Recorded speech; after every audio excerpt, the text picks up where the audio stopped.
আসসালামু আলাইকুম। আমন্ত্রণ জানাচ্ছি জাগো টিভিতে। আপনাদের সাথে আছি আমি মমতাজ শাহিন রুম্পা। শুরুতেই জানিয়ে দিব আপডেটগুলো। ইসরায়েলকে ঠেকাতে গাজা সীমান্তে 40,000 সেনা মোতায়েন করল মিশর। সাঁজোয়া যান, আকাশ প্রতিরক্ষা ব্যবস্থা, বিশেষ বাহিনী এবং M60 যুদ্ধ ট্যাঙ্ক মোতায়েন। আল আকসা দখলে নিল ইসরায়েল। থার্ড টেম্পল নির্মাণের দ্বার প্রান্তে ইহুদিবাদীরা। ইরানকে মারণাস্ত্র দিল চীন। ইসরায়েল আমেরিকার গায়ে কাঁটা। জুমার নামাজে না গেলে 2 বছরের কারাদণ্ড। মালয়েশিয়ার রাজ্যে নতুন আইন। এবার ষড়যন্ত্রে লিপ্ত 2টি সন্ত্রাসী গোষ্ঠীকে গুঁড়িয়ে দিল ইরান। ইসরায়েলি মন্ত্রীদের ভিসা বাতিল এবং ফিলিস্তিনের পক্ষ নেয় অস্ট্রেলিয়ার প্রধানমন্ত্রীকে বিশ্বাসঘাতক বললেন নেতানিয়াহু।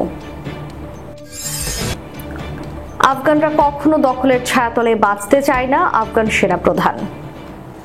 শুনছিলেন শিরোনাম, এবারে বিস্তারিত। ইসরায়েলের দৌরাত্ম্য ঠেকাতে গাজা সীমান্তে 40,000 সেনা মোতায়েন করল মিশর। সাঁজোয়া যান, আকাশ প্রতিরক্ষা ব্যবস্থা, বিশেষ বাহিনী এবং M60 যুদ্ধ ট্যাঙ্ক মোতায়েন। অবরুদ্ধ গাজায় ইসরায়েলের সম্ভাব্য দখল অভিযান এবং ফিলিস্তিনিদের উত্তর সিনাইয়ে ঠেলে দেওয়ার আশঙ্কায় সীমান্তে অতিরিক্ত সেনা মোতায়েন করেছে মিশর। মধ্যপ্রাচ্য ভিত্তিক সংবাদ মাধ্যম মিডল ইস্ট আইকে এক জ্যেষ্ঠ সামরিক কর্মকর্তা জানান, বর্তমানে 40,000 মিশরীয় সেনা সিনাইয়ে অবস্থান করছে, যা 1979 সালের মিশর ইসরায়েল শান্তি চুক্তিতে অনুমোদিত সংখ্যার প্রায় কয়েক গুণ বেশি। আফ্রিকার দ্বিতীয় বৃহত্তর অর্থনীতির দেশ মিশর এর সামরিক বাহিনী মহাদেশের মধ্যে অন্যতম শক্তিশালী। এছাড়াও মিশর একটি আঞ্চলিক শক্তি হিসেবেও পরিচিত। এটি মধ্যপ্রাচ্য সহ মুসলিম বিশ্বে একটি আঞ্চলিক শক্তি হিসেবে বিবেচিত হয়। মিশর স্পষ্ট করেছে এই মোতায়েন প্রতিরক্ষামূলক এবং সীমান্ত নিরাপত্তার জন্য। তবে সীমান্তে কোনো হামলা হলে কঠোর জবাব দেওয়া হবে। মিশর বহুবার জানিয়েছে, ফিলিস্তিনিদের জোরপূর্বক উৎখাত এবং সিনাইয়ে বসতি গড়ার চেষ্টা তাদের জন্য নতুন হুমকি। প্রেসিডেন্ট সিসি বলেছেন, নিজেদের ভূমিতে অবস্থান করে সমাধান খুঁজতে হবে ফিলিস্তিনিদের। তাদের উৎখাত কোনোভাবেই গ্রহণযোগ্য নয়। মঙ্গলবার 19 আগস্ট মিডল ইস্ট আইকে দেওয়া সাক্ষাৎকারে মিশরের এক সামরিক কর্মকর্তা নিশ্চিত করেছেন, বর্তমানে উত্তর সিনাইয়ে প্রায় 40,000 সেনা মোতায়েন রয়েছে। এটি 1979 সালের মিশর ইসরায়েল শান্তি চুক্তির আওতায় নির্ধারিত সেনা সংখ্যার তুলনায় বহুগুণ বেশি। সূত্রটি বলেছে, গত কয়েক বছরের মধ্যে আমরা মিশরের সেনাবাহিনীকে এত উচ্চ মাত্রার সতর্ক অবস্থায় কখনো দেখিনি। কর্মকর্তারা আরও জানান, প্রেসিডেন্ট আব্দুল ফাত্তাহ আল সিসির প্রত্যক্ষ নির্দেশে এই পদক্ষেপ নেওয়া হয়েছে। সশস্ত্র বাহিনীর সুপ্রিম কাউন্সিল এবং জাতীয় নিরাপত্তা কাউন্সিলের সঙ্গে বৈঠকের পরই তিনি সেনা মোতায়েনের নির্দেশ দেন। সেখানে সাঁজোয়া যান, আকাশ প্রতিরক্ষা ব্যবস্থা, বিশেষ বাহিনী এবং M60 যুদ্ধ ট্যাঙ্কও রাখা হয়েছে। যদি ইসরায়েল মিশরের ভেতরে কোনো হামলা চালায়, তার কঠোর জবাব দেওয়া হবে। এদিকে মিশরের পররাষ্ট্রমন্ত্রী সম্প্রতি স্পষ্ট করেছেন, গাজার জনগণকে অন্যত্র সরিয়ে নেওয়ার পরিকল্পনায় তারা কোনোভাবে সহায়তা করবে না, বরং যে কোনো মূল্যে তা প্রতিরোধ করবে। আল আকসা দখলে নিল ইসরায়েল। থার্ড টেম্পল নির্মাণের দ্বার প্রান্তে ইহুদিবাদীরা।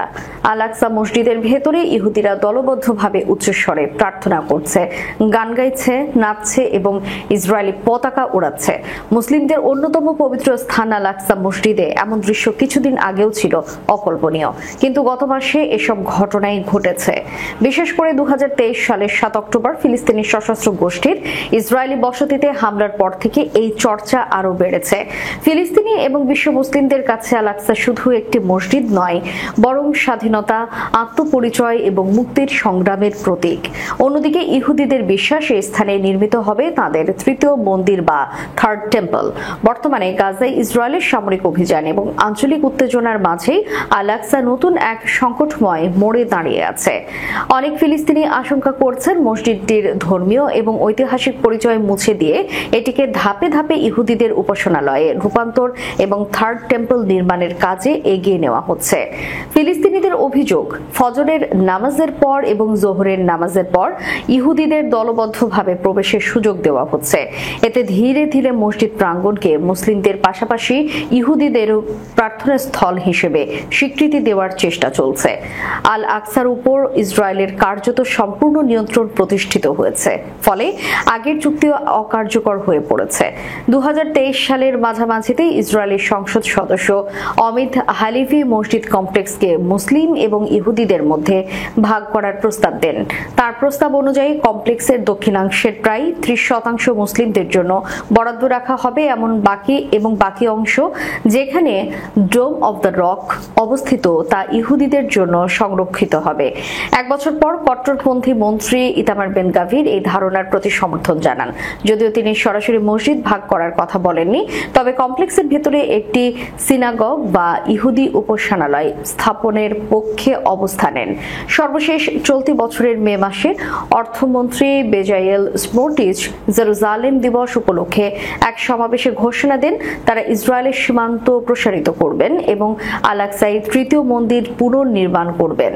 ফিলিস্তিনিদের আশঙ্কা, হেব্রনের ইব্রাহিমি মসজিদের মতোই প্রথমে আল-আকসার ভেতরে একটি সিনাগগ তৈরি করে ধীরে ধীরে সম্পূর্ণ দখল নেওয়া হবে। এটি শুধু মসজিদের অস্তিত্বই নয়, মুসলিম বিশ্বের জন্য গভীর হুমকি হয়ে দাঁড়াবে। ইরানকে মরণাস্ত্র দিল চীন, ইসরায়েল আমেরিকার গায়ে কাটা। সাম্প্রতিক যুদ্ধের ক্ষয়ক্ষতি কাটিয়ে নতুন করে ঘুরে দাঁড়াতে শুরু করেছে ইরান। তবে ইসরায়েল ও মার্কিন যুক্তরাষ্ট্রের বিমান হামলা দেশটির আকাশ প্রতিরক্ষা ব্যবস্থার দুর্বলতাকে স্পষ্ট করে তুলেছে। পশ্চিমা নিষেধাজ্ঞার কারণে বিমান এবং প্রতিরক্ষা ব্যবস্থার উন্নয়নের সুযোগ না থাকলেও সীমিত সামর্থ্যে ইরানের প্রতিরোধী বিশ্ববাসীকে বিস্মিত করেছে। তবে এখন তেহরান মরিয়া হয়ে খুঁজছে এমন অস্ত্র যা তাদের আকাশ প্রতিরক্ষা ব্যবস্থাকে অদম্য করে তুলতে পারে। দীর্ঘদিনের মিত্র রাশিয়া এতে খুব একটা সাড়া দিচ্ছে না, কারণ ইসরায়েল আমেরিকার বিমান হামলার বিরুদ্ধে তেমন কার্যকর প্রতিরোধ গড়ে তুলতে ব্যর্থ হয়েছে ইরান। এই প্রেক্ষাপটে ইরান চীনের সঙ্গে সামরিক ঘনিষ্ঠতা বাড়াচ্ছে। পশ্চিমা গোয়েন্দা সংস্থাগুলোর দাবি, চীনের সহায়তায় ইতিমধ্যেই ইরান তাদের অস্ত্রাগার পুনর্গঠন শুরু করেছে। গত জুনে ইসরায়েল ও মার্কিন হামলায় ইরানের ফোর্দু সহ কয়েকটি গুরুত্বপূর্ণ পরমাণু স্থাপনা ধ্বংস হয়ে যায়। এই সময় দেশটির শীর্ষ সামরিক কমান্ডার এবং অন্তত 10 জন পরমাণু বিজ্ঞানী নিহত হন। এসব হামলায় ইরানের প্রতিরক্ষা ব্যবস্থা কার্যত অসহায় প্রমাণিত হয়। ফলে তেহরান এখন ক্ষেপণাস্ত্র সক্ষমতার পাশাপাশি আধুনিক আকাশ প্রতিরক্ষা গড়ে তোলাকে অগ্রাধিকার দিচ্ছে। পশ্চিমা সূত্রগুলো বলছে 2024 সালের অক্টোবরে ইসরায়েলের সঙ্গে যুদ্ধের পর চীন ইরানে অস্ত্র সরবরাহ শুরু করে। এর মাধ্যমে ক্ষতবিক্ষত ইরানকে ঘুরে দাঁড়াতে সহায়তা করছে বেইজিং। অন্যদিকে ইসরায়েল ইতিমধ্যে চীনের কাছে এ বিষয়ে আনুষ্ঠানিকভাবে উদ্বেগ জানালেও চীন প্রকাশ্যে কোনো মন্তব্য করেনি। চীন ও ইরানের এই নতুন মিত্রতা ইসরায়েলের জন্য গভীর উদ্বেগের কারণ হয়ে দাঁড়িয়েছে। ইসরায়েলি কর্মকর্তারা মনে করছেন, তেহরান যদি চীনের সহায়তায় সামরিকভাবে আবার শক্তিশালী হয় তবে তা মধ্যপ্রাচ্যের ক্ষমতার ভারসাম্যে বড় ধরনের পরিবর্তন আনবে। এদিকে ইরান তার পরমাণু কর্মসূচির পুনর্গঠনেও ব্যস্ত। তবে মূল ফোকাস এখন প্রতিরক্ষার নতুন কৌশল এবং নতুন মিত্রকে ঘিরে। চীনের সহায়তাকে তারা এক প্রকার আশীর্বাদ হিসেবেই দেখছে, আর এটি ইসরায়েলের জন্য সবচেয়ে বড় শঙ্কার কারণ হয়ে উঠেছে। অকারণে জুমার নামাজ ছেড়ে দিলে মুসলিম পুরুষদের জন্য সর্বোচ্চ 2 বছরের কারাদণ্ড বা মোটা অঙ্কের জরিমানার ঘোষণা দিয়েছে মালয়েশিয়ার তেরেঙ্গানু রাজ্য সরকার। রাজ্যটি বর্তমানে শাসন করছে দেশটির রক্ষণশীল প্যান মালয়েশিয়ান ইসলামিক পার্টি। সোমবার রাজ্য কর্তৃপক্ষ জানায়, শরিয়া ফৌজদারি অপরাধ আইন অনুযায়ী অপরাধীদের সর্বোচ্চ 3000 রিঙ্গিত, বাংলাদেশি মুদ্রায় প্রায় 86,000 টাকা জরিমানা কিংবা সর্বোচ্চ 2 বছরের কারাদণ্ড অথবা উভয় দণ্ড দেওয়া হবে। তেরেঙ্গানু রাজ্য নির্বাহী কাউন্সিলের সদস্য মোহাম্মদ খালিদ আব্দুল হাদি সতর্ক করে বলেন, এমনকি একবার জুমার নামাজ ছেড়ে দিলেও তা দণ্ডনীয় অপরাধ হবে। এর আগে টানা 3 সপ্তাহ জুমার নামাজে অনুপস্থিত থাকলে শাস্তির বিধান ছিল। তিনি আরো বলেন, একটি বিষয় মনে করিয়ে দেওয়া খুবই গুরুত্বপূর্ণ যে জুমার নামাজ শুধু ধর্মীয় প্রতীক নয়, বরং মুসলমানদের আনুগত্যের প্রকাশ। তাই দণ্ড দেওয়া হবে কেবল শেষ উপায় হিসেবে, যখন কেউ বারবার এই বিষয়টি উপেক্ষা করবে। রাজ্য সরকার জানিয়েছে, মানুষকে এই বাধ্যবাধকতার কথা মনে করিয়ে দিতে মসজিদগুলোতে ব্যানার টানানো হবে। সেই সঙ্গে অনুপস্থিতিদের বিরুদ্ধে ব্যবস্থা নেওয়া হবে জনগণের অভিযোগ অথবা টহল দলের মাধ্যমে। এটি রাজ্যের ক্ষমতাসীন 5 দলের বৃহত্তর উদ্যোগের অংশ, যারা মালয়েশিয়ায় শরিয়াহ আইনের কঠোর প্রয়োগ চায়।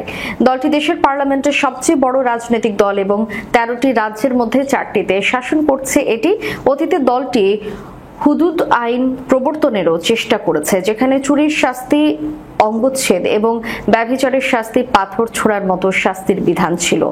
উল্লেখ্য, মালয়েশিয়ার দ্বৈত আইনি কাঠামো রয়েছে। মুসলিমদের জন্য ব্যক্তিগত এবং পারিবারিক বিষয়ে শরিয়া আইন, পাশাপাশি সিভিল আইনও কার্যকর। 3,30,00,000 জনসংখ্যার এই দেশের 2/3 জাতিগত মালয়, যাদের আইনের দৃষ্টিতে সবাই মুসলিম। বাকি অংশে চীনা ও ভারতীয় সংখ্যালঘু রয়েছে। গত নভেম্বরেও জোহর রাজ্যের শীর্ষ ইসলামী কর্মকর্তা জানায়, রাজ্যে মুসলিম পুরুষদের জুমার নামাজে উপস্থিত নিশ্চিত করতে কঠোর ব্যবস্থা নেওয়া হবে। ইরানের ইসলামী বিপ্লবী গার্ড কর্পস সিস্তান বালুচিস্তান প্রদেশে 2টি সন্ত্রাসী গোষ্ঠীকে ধ্বংস করেছে, যারা আত্মঘাতী হামলার ষড়যন্ত্রে লিপ্ত ছিল। আইআরজিসির স্থল বাহিনীর কুজ বেইজ এক বিবৃতিতে জানিয়েছে, তাদের সদস্যরা প্রদেশের উত্তর ও দক্ষিণাঞ্চলের সন্ত্রাসীদের আস্তানায় অভিযান চালিয়ে 5 জন সন্ত্রাসীকে হত্যা করেছে। প্রাণঘাতী হামলার পাশাপাশি ধ্বংসাত্মক কর্মকাণ্ডের পরিকল্পনা ছিল নিহতদের। অভিযানে বিপুল পরিমাণ অস্ত্র উদ্ধার করা হয়। এর মধ্যে রয়েছে কয়েকটি অস্থায়ী বিস্ফোরক ডিভাইস এবং প্রায় 25 কেজি বিস্ফোরক সামগ্রী। আইআরজিসি জানায়, গোয়েন্দা বাহিনীর সহযোগিতায় এই অভিযান পরিচালিত হয়েছে।